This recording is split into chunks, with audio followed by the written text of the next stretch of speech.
हाय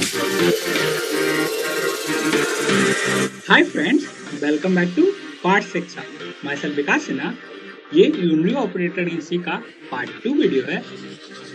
आज के वीडियो में हम सभी यूनिरी ऑपरेटर से रिलेटेड कुछ कॉम्पिटिटिव टाइप के क्वेश्चन को सॉल्व करने वाले सी लैंग्वेज का यूज करके।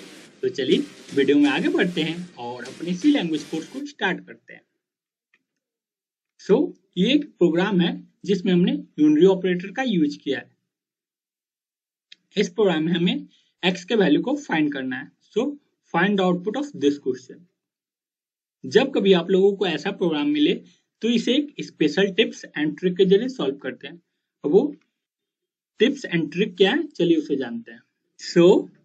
The first step is find a pre increment and pre decrement.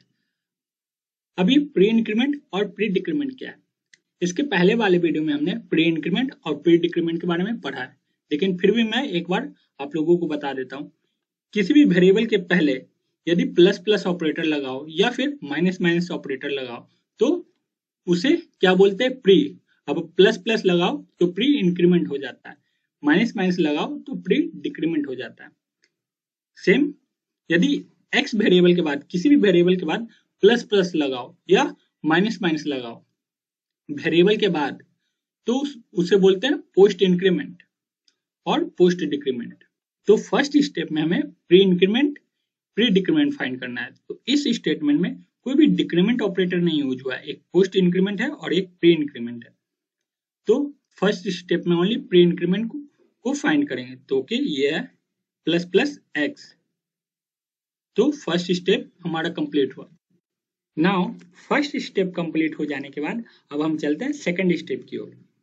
Second step कहता है substitution, means substitute the value. तो चलिए वैल्यू को सब्स्टिट्यूट करते हैं। मीन्स सब्स्टिट्यूशन ये कहता है कि जहां पर हमने x जहां जहां है वहां पर उसके वैल्यू को रख देना है। ठीक है, तो यहाँ पर हमने स्टार्टिंग में असाइन किया था इस प्रोग्राम में x इक्वल टू 5। तो अब यहाँ पर जो प्रोसेस होगा हम यहाँ पर उसके वैल्यू को रख देंगे। ठीक है, तो उसके वैल्यू को रखते हैं। ठीक है, तो 5 यहाँ पर हमने रख दिया, देन और यहाँ पर भी हमने 5 रख दिया। ठीक है, नाउ हमारा सेकंड स्टेप भी कंप्लीट हो चुका है। अब चलते हैं अपने थर्ड स्टेप की ओर। थर्ड स्टेप कहता है हमारा evaluation, means evaluate the value, means process the value. तो चलिए प्रोसेस करते हैं। तो यहाँ पर 5 इन दोनों के बीच एक प्लस एडिशन ऑपरेटर है।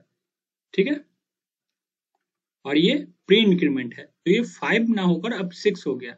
x का वैल्यू इंक्रीज हो गया, हमारा x का वैल्यू अब इंक्रीज हो गया, 5 से बढ़कर 6 हो गया। तो ये टोटल हो गया 5 प्लस 6 इक्वल टू 11।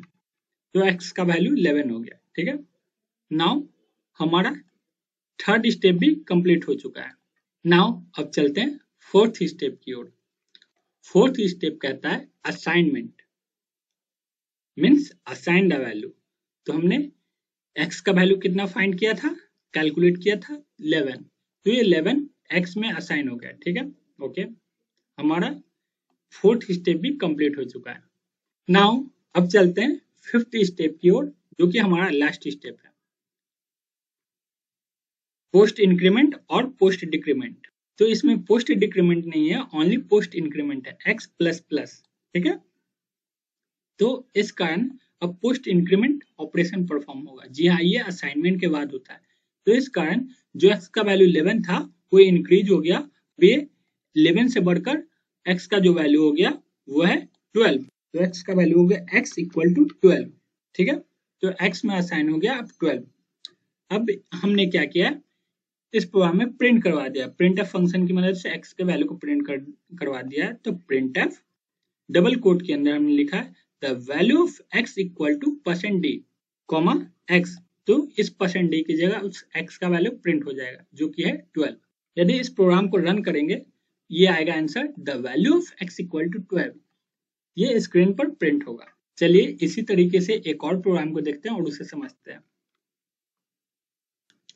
सेम ये एक प्रोग्राम है यूनिरी ऑपरेटर बेस्ड, लेकिन इसमें 3 वेरिएबल है। पहले वाले में ओनली 1 वेरिएबल था। तो इस बार हमने x में असाइन कर दिया है 10, y में असाइन कर दिया 20 और z के वैल्यू को फाइंड करना है। ठीक है, तो चलिए समझते हैं। तो सबसे पहले जैसा कि हमने जाना है इस स्टेटमेंट में हमें फाइंड करना है फर्स्ट स्टेप में प्री इंक्रीमेंट और प्री डिक्रीमेंट। तो इसमें प्री इंक्रीमेंट और प्री डिक्रीमेंट कौन है? तो प्री इंक्रीमेंट तो नहीं है लेकिन प्री डिक्रीमेंट हमें मिल गया minus minus y. Okay, first step complete. Second step का था substitution, means substitute the value. तो चलिए वैल्यू को रख देते हैं।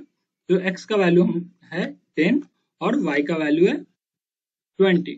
नाउ सेकंड स्टेप भी कंप्लीट हो चुका है। थर्ड स्टेप का था evaluation, means evaluate the value, means calculate the value. तो यहाँ पर क्या है 10 मल्टीप्लाई 20, ठीक है, यहाँ मल्टीप्लाई ऑपरेटर है, लेकिन यहाँ उससे पहले माइनस माइनस वाई है जो कि प्री डिक्रीमेंट है, जिसके कारण ये 20 ना होकर क्या हो गया 90, ठीक है 90। तो इसका पूरा प्रोसेस करेंगे तो ये बनेगा 10 इंटू 19 इक्वल टू 190, जो कि z का वैल्यू है, हमने फाइंड किया, ठीक है। ठीक है, हमारा थर्ड स्टेप भी कंप्लीट हो चुका, ठीक है। फोर्थ स्टेप का था असाइनमेंट। तो असाइन कर देते हैं, तो 190 असाइन हो जाएगा इस z वेरिएबल में, ठीक है। तो z का वैल्यू आ गया 190, ठीक है। अब लास्ट में बचता है पोस्ट इंक्रीमेंट और पोस्ट डिक्रीमेंट। तो इस स्टेटमेंट में x प्लस प्लस, ठीक है, तो x प्लस प्लस x का वैल्यू 10 है, तो x का वैल्यू हो जाएगा 11, ठीक है, और y का वैल्यू 19। तो एक बार क्या आंसर आएगा उसे समझ लेते हैं, देन इसे रन कर देख लेंगे। तो x का वैल्यू आएगा हमारा 11, y का वैल्यू आएगा 19 और z का वैल्यू आएगा 190। ये आंसर आएगा, ठीक है। एक बार देख लेते हैं क्या इसका आउटपुट आने वाला है। जब इस प्रोग्राम को रन करेंगे तो x का वैल्यू जैसे कि हमने अभी समझा था, x का 11 आएगा, y का 90 आएगा और z का आएगा 190। ये इस तरीके से वर्क करता है। यदि अभी भी आपको कोई कंफ्यूजन है या डाउट बचा हुआ है इस वीडियो से रिलेटेड, मीन्स इस टॉपिक से रिलेटेड, तो आप हमें कमेंट कर पूछ सकते हैं, मैं जरूर उसका आंसर दूंगा। तो ठीक है, मिलते हैं अगले वीडियो में, तब तक के लिए good bye and see you in the next video. यदि आपको वीडियो अच्छा लगा हो तो लाइक, शेयर एंड सब्सक्राइब करिए हमारे पाठ शिक्षा चैनल को for more amazing content. Thank you for watching the video.